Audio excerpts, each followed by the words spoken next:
আল্লাহর হাবিব সাল্লাল্লাহু আলাইহি সাল্লাম বলেন, উম্মতেরা যখন কাজ করলে তোমরা, কিন্তু কাজ করার শুরুতেই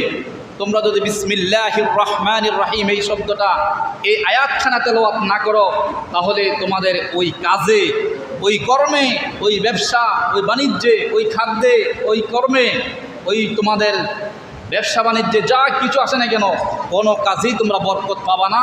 কোনো কাজেই তোমরা কল্যাণ পাবা না।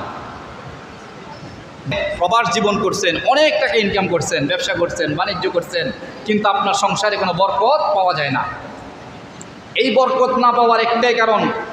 আপনি কল্যাণ না পাওয়ার একটাই কারণ, আপনারা আজকে আমরা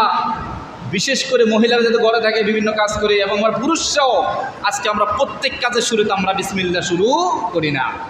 অথচ আল্লাহ রাসূল বললেন, তুমি খাবার শুরু করবা, সর্বপ্রথম তুমি বিসমিল্লাহ শুরু করবা। তুমি কাজ শুরু করবা,